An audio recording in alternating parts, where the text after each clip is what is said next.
Do you keep saying that someday you'll feel confident enough to charge what you're worth, and yet someday never seems to come? Are you delivering deep style transformations to clients that you love, but still pricing like you're trying to figure this all out? Are you posting style tips and tricks instead of the thought leadership that you actually want to because you're afraid to take up space online? It is time to stop waiting for permission to own your expertise. Booked, Profitable, and Magnetic is my new private podcast that will show you how to step into your authority as a stylist once and for all. 8 episodes, $22. Link in the show notes. I'll see you there.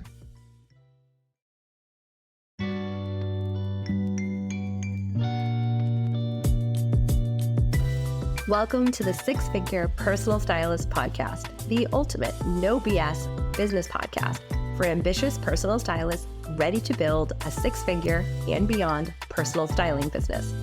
You won't hear the typical snooze fest business advice that most personal stylists get told all of the time. Nope, instead I'll be sharing business building strategies that will help you create a killer personal brand, a cult following of loyal personal styling clients, and make a ton of cash while creating lasting style transformations for your clients. I'm Nicole Achi, your host and a former personal stylist of 14 years who built a lucrative styling business in 3 major cities, but only after spending years trying to crack the 6-figure styling business code without burning out. And now I'm here to tell you how to do exactly the same. Let's get into it.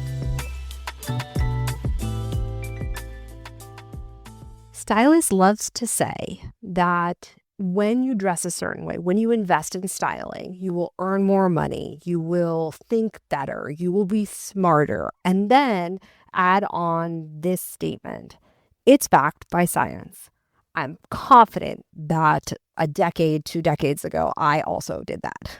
What they're actually talking about, if you're not familiar with it, is the concept of enclothed cognition. And enclothed cognition is the theory that what we wear affects how we think and how we feel. Specifically, how we think is what has gotten the most attention. This could be a really exciting and legitimizing piece of evidence for you when you are a stylist and you feel like you're having a hard time convincing people that this is a legitimate career. Maybe you're at Thanksgiving and your uncle looks at you and says, "So how's that little styling business going?" Having this up your sleeve feels like armor. It feels like you're legitimized, right? I know that feeling because I actually first learned about this concept back in the day before I was a stylist. I worked at the Harvard Kennedy School in a section of the school called the Harvard Decision Making Lab. And I worked there while I was starting to consider being a stylist, but hadn't really moved outside of that friends and family circle. Once I learned about enclothed cognition by complete accident, it made a big impact on my decision to go full-time as a personal stylist and how I thought about styling. It also deeply, deeply impacts how I teach stylists, how I work with them, and the business models I've created. But I haven't talked a lot about it because it felt very technical. And while I was getting my audience used to some of the concepts here, like transformational styling and transactional styling, I wanted to wait a little bit. But it's very clear that there is more of a hunger for this conversation, and more people are coming to me to be, quote, transformational stylists.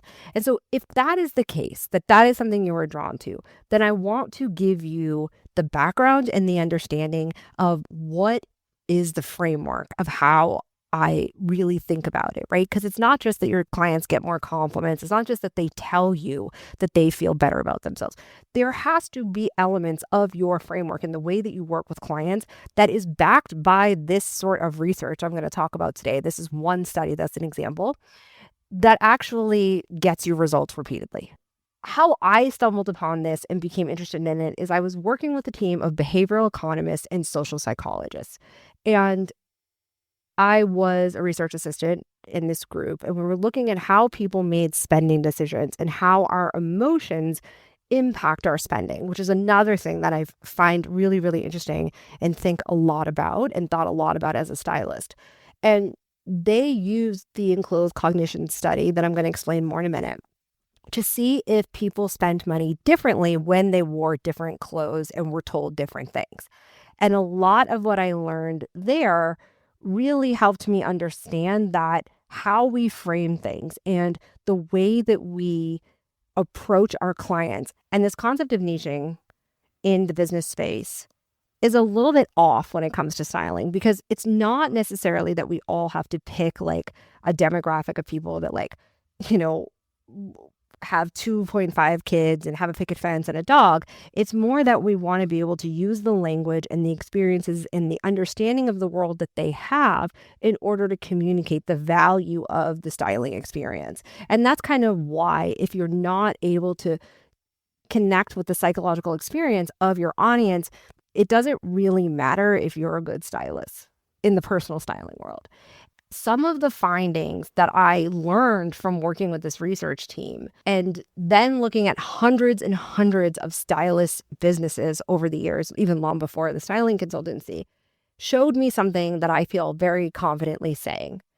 And that is that very few, I would say no stylists that I've worked with so far, even ones who have a very, very strong process, have any idea how their methodology for how they run styling offers actually backs up and creates the results of the claim, look good, feel good, or look good, think better, look good, earn more, and how what we wear affects how we think and feel. They may have a process, somebody might have taught them that, but how and where that process, typically speaking, on average, generates change in people's behavior and self-perception, they are not able to pinpoint. And fair enough, because many people don't even know that this research and this study exists, and other people are just trying to figure out where they're getting their next clients. And to be fair, as someone who has put this into my process, I haven't talked about it in detail because, quite frankly, most people are just trying to survive in their business. But I think that we're kind of ready as an industry to feel more legitimized. And so this entire episode is going to be dedicated to this conversation, because if you are serious about being a transformational stylist, you need to understand not just the outcome, which is what many people think makes you a transformational stylist. Oh, my client's getting compliments. My client, feels good. Oh, my client, and this is the most common one, likes the clothes I pick out for them. But that actually just is an outcome. It doesn't mean anything about the process that got you there. And it certainly doesn't mean that it will be repeatable. But the psychology and the steps that get your clients there are actually baked into very validated research. This study of Enclothed Cognition is very famous because it has been replicated. Let's start with what the research actually says. I am going to read to you, which is nothing I've ever done before, but I think it's important for the sake of this, from the book called Big Dress Energy. It is an amazing book. I'm going to have it linked in the show notes. I think every stylist should have it. And if you want to be a stylist, you need to study it like it's a textbook. In their study, Adam and Galinsky enlisted a group of participants to wear white coats. The group was then split in half. Group 1 was told their white coats were painter's smocks worn by creatives for art projects. Group 2 was told that they were wearing medical doctors' lab coats. Both groups were then tasked with 2 attention tests, a timed spot the difference task and a stroke task. For example, someone sees the word red written in blue font, and they have to correctly identify the font color without being confused by the text. The results revealed that when people believed they were wearing a doctor's coat, they scored significantly higher on the attention test. Enclothed cognition works because, unbeknownst to us, certain clothes and outfits trigger our psychological schemas, bringing the psychological meanings of clothing to the surface. Psychological schemas are cognitive frameworks or thought patterns that condense vast amounts of information and allow us to act appropriately in different situations based on our prior knowledge. We possess different schema types, and our person schemas include information about people, such as their behavior, appearances, and attitudes, and so on. And so what's really, really important about this is this concept of psychological schemas. Cognitive frameworks or thought patterns that we have that are personal to us that tell us something about the clothing that we are wearing and then triggers symbolic meaning. In other words, the original Enclothed Cognition study didn't just hand people blazers and ask them how confident they felt. People were first asked to assign meaning to what they were wearing in order to, before the clothes are ever brought into the picture, create a sense of the participant being able to access the cognitive schema that is attached to that piece of clothes, what meaning they make of that piece of clothes. And if the schema that they attach, the framework that they attach to that piece of clothing pairs with certain traits like being smart, being good with detail, being precise and methodical, then it will trigger that action in the person, that behavior. The bottom line here is that clothing only changes how we think or behave if the wearer personally attaches significance to it.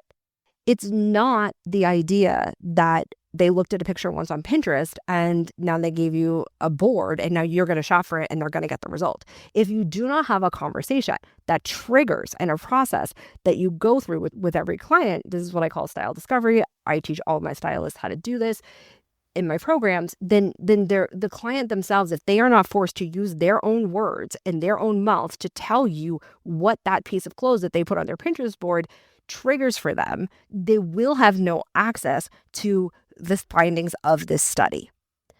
And so a lot of stylists miss and skip the part where the client actually has to do the work of assigning the meaning to the clothes before they put them on. And often stylists think they're being very high touch by not having clients do this. But what happens when we overfunction for our clients, and that's what I would argue that this is, if it feels like a big ask to have somebody talk you through their Pinterest board and you lead them on a 30-minute call, then there may be some things we got to look at here. Because when stylists overfunction for their clients, mostly because they don't have any processes in place to keep them on track, honestly, they usually strip out the transformation. And it's ironic because it's the same people who want to be the most transformational that tend to do this the most because they identify, as many clients I have spoken to do, as people pleasers. And what happens when you don't get that in check is that you end up taking the results away from your client and waiting for them to validate you by how hard you worked. So that's why I say you need to know all of the parts of the process, of the services, of the intake form. You need to understand why they are there. Because here's why this nuance is so important for your business.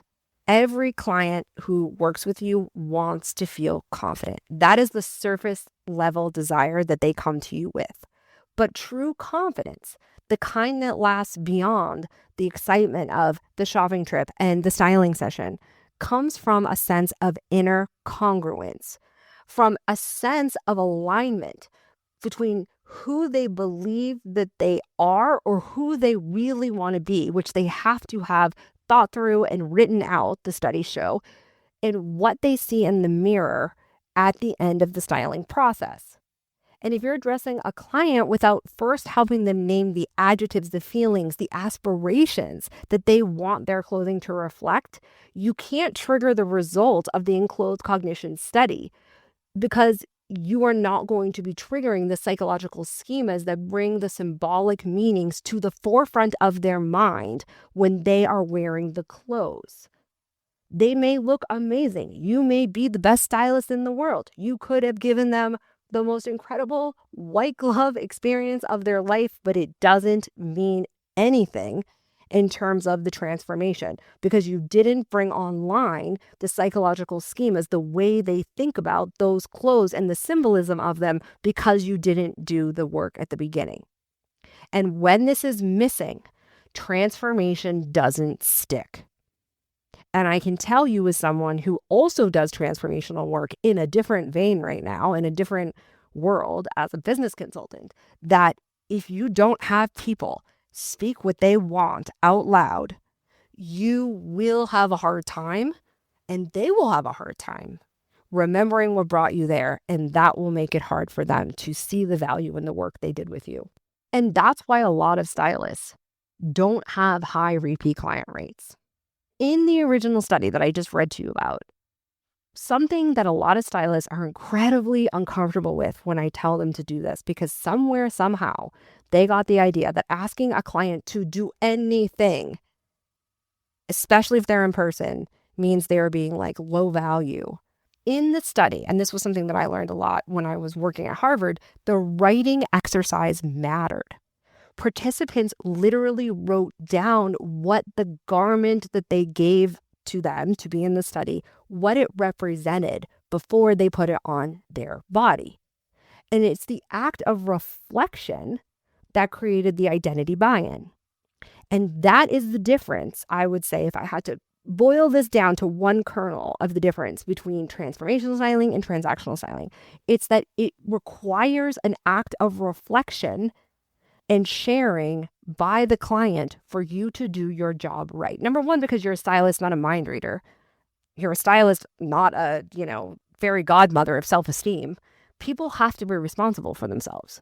And so your intake form, your pre-style discovery call, even the homework assignments and the pre-style work and the style prep work that you give them before the shopping and the editing, that is your quote lab coat moment for them. That's where you help them think about what their lab coat equivalent is. And again, it's important to point out that it's not that the study was saying everybody that puts on clothes that makes them quote feel good thinks smarter or thinks better or behaves better or gets better results on tests. It was only the people who were primed to get those results by saying that it was a doctor's coat and not a painter's coat. So it's not that it showed that wearing clothes makes you smart. It showed that when you think about clothes in a certain way, you will get a certain outcome in how you think, which will then drive your actions. And that is critical for you to understand, because there is no outfit that universally makes people earn more, perform better on tests, give better presentations, whatever. It has to come from the client. And it is not low status or not high touch or not a luxury service if you lead people through a process to help them make those decisions about what they are identifying the clothes to mean in their life.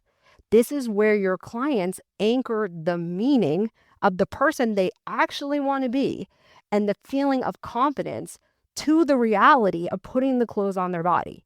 And if you skip it and you think like, well, I shouldn't need to pay anybody to help me figure this out, you are literally not creating transformation. You are creating a sense of codependence in your business. And most of us don't know that we're doing that. But I do think it's wild that we are this many years into an industry and we are not talking enough about the fact that we love to cite the studies and legitimize ourselves, but no one is thinking like, if I'm teaching stylists, shouldn't I be using the studies? And I just happen to have this weird experience in my own life that has made me realize the full circle of my work experience getting me to where I am, because I feel very passionately about this. And I've thought about this for over a decade. I was like, well, somebody must be doing this surely. But the reality is, when I looked around, they weren't. People will cite it.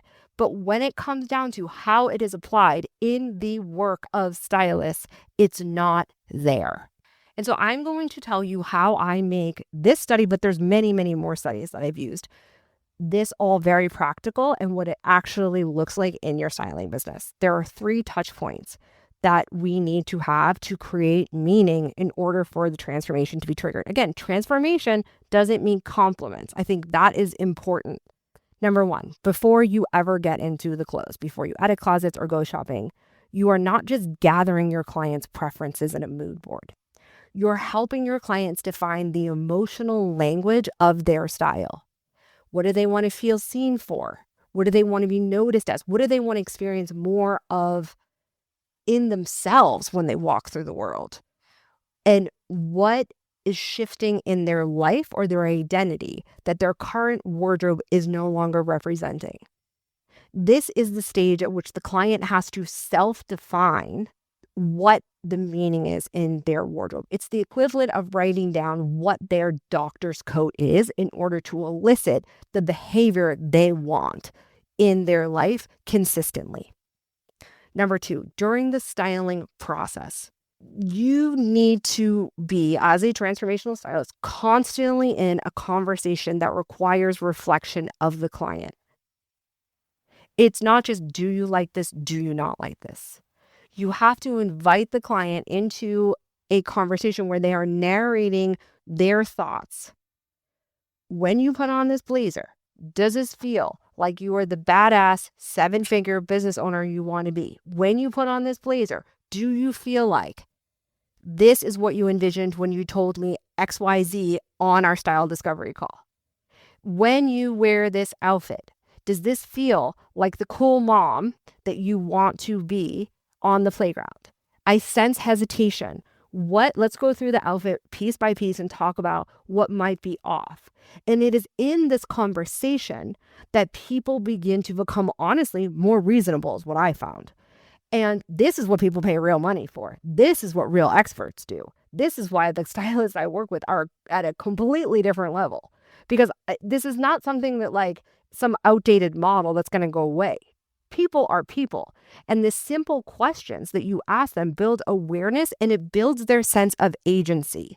And side note here, as I go on a rant, if you work with women, the majority of the women you work with are looking for permission to get rid of things, permission to show up, permission to be seen, permission to not be a size -0, permission to, not feel bad if they are thin, permission, permission, permission.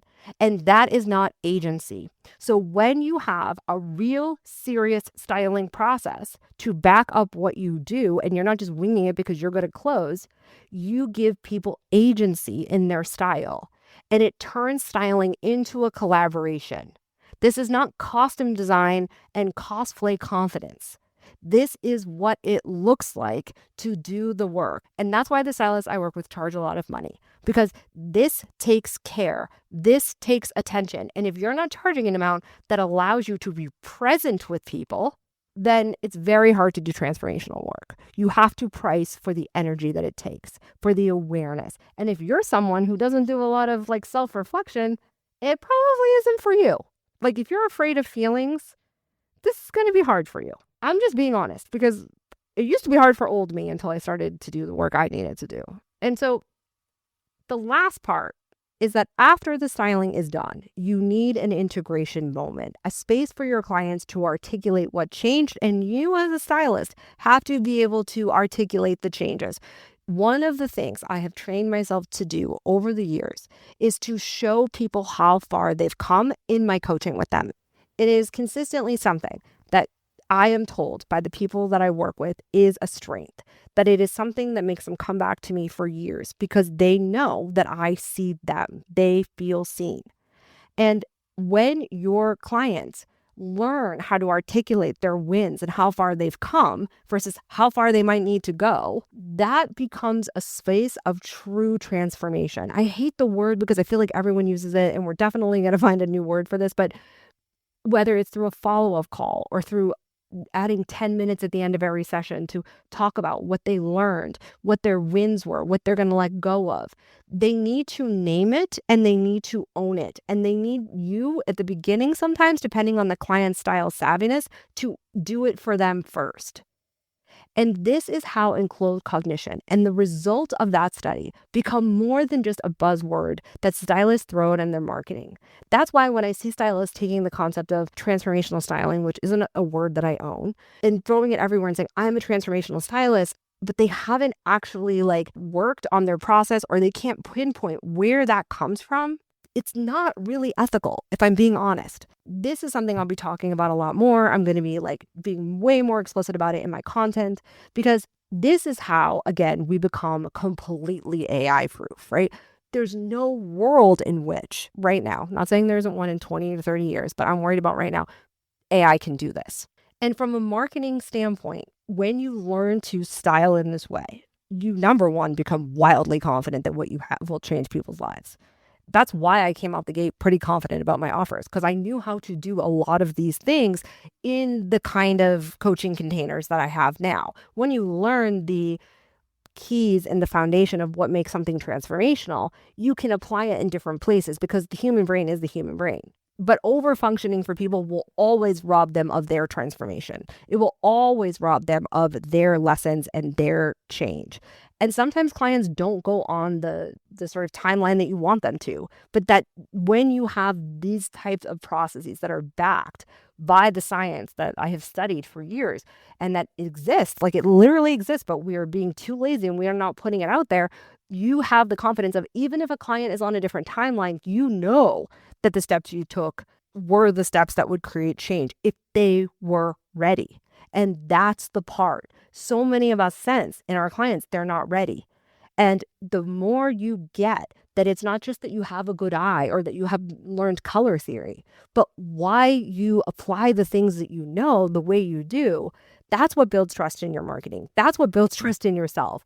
That's what makes you completely competition proof. And that's why my stylists can all be in the same room together, being a community and sort of helping each other, because once you add your own niche, you add the things that make you different, you add the services the way that you want to do it versus doing what everybody else does, you realize there's no competition. But there is competition when you are using old and outdated business models that leave everybody with the same services and the same perspective and the same niche. That's a problem. I'm not going to lie. But when you get this different playing field, let me be clear. The way that I'm talking, the way that we're going to be getting into in the new year, what for now we're going to call transformational styling, more to come on that. This is deeper work. It's work that requires a higher price tag because it also signals to the people that it's going to be worth it to what is in store for them if you're marketing it correctly. And it's also a very expensive step to skip and say you are transformational. But for many people, this is not the way for them to go. And there's nothing wrong with that. Some people are not in the season of life. They're not in a situation where they can take on this emotional load, which quite frankly, if you have boundaries, should not. But there's often personal work that stylists need to do so that it doesn't feel like more emotional load. And that's why I caution people before they say like, oh, I'm definitely transformational. Well, okay, hold on a sec. What level of work have you done on yourself to be clear that you are okay with the kind of boundaries and this is your responsibility, this is my responsibility that are going to come with this? Because if you're an overfunctioner in every other area of your life, transformational styling is going to be real hard for you. I'm just going to be honest. It was so hard for me before I did the deep work. And when you rush into the doing of styling without creating reflection, notice if you do that. Because if you're unwilling to sit with the discomfort of letting the client have a minute to figure it out for themselves, or to say to the client, I'm going to need you to communicate with me to do this properly or to get this job done, you are setting yourself up for inconsistent results, for low repeat client rates, and for surface level testimonials that never get you any more sales. And honestly, marketing that's probably pretty shallow. But if you want to be a transactional stylist and you're good at just doing the shopping quickly and there is an absolute market for that, and there's no shame in it. There isn't. But this is a different game. And it's a game that people haven't been taught, because when I show people, even people that have done extensive image consulting training, they have never seen a style discovery process that requires the client to speak for themselves, to represent the future self they claim they want to live into. So I don't care about what colors are best for someone. If they don't know how they want to feel as the next version of themselves and they don't know how those colors impact that, it doesn't matter what tools you give people. And so while those things are important tools, without this underlying framework of how you run your business, the transformation has no space to breathe and live. But when your process helps people understand the meaning behind their clothing choices, and you're okay with giving people the space to be the adults they need to be to live into it, they become the walking proof of your method. And that's what drives word of mouth referrals, the way that your marketing starts to convert very quickly, and repeat business. The takeaway here that I want you to get is that transformational styling is truly not about the clothes. It is what those clothes represent to the person wearing them. And most stylists get this, but they don't have a process or way of working with people that gets them there. And so Enclothed Cognition provides what you already know intuitively, that clothes can change how people feel and how they behave, but only when the meaning and the work that they have to do and only they can do of assigning that meaning to the clothes comes first. And so when you reference this sort of thing in your marketing, I want you to ask yourself, does my process reflect it? Am I giving my clients a way to assign meaning before I start pulling clothes? Because the real difference between transactional styling and transformational styling and the claims that we make ethically in our marketing comes down to this. One group of people dress people, and that is a valid and absolutely dignified and acceptable and very, very, very profitable side of the styling coin. And the other helps see themselves differently. And for many decades now, stylists have not had a way of truly explaining how they do that. And that impacts their own confidence, let alone the consistent confidence of their clients. And so if that's something you want to learn more about, head to the show notes, get on the wait list for the next Income Accelerator. We are launching it again in spring, and I am so delighted you're here. I'm so excited to hear you guys' feedback on the transformational and transactional styling episodes that we've done. Definitely more to come in the new year, and I will talk to you next time.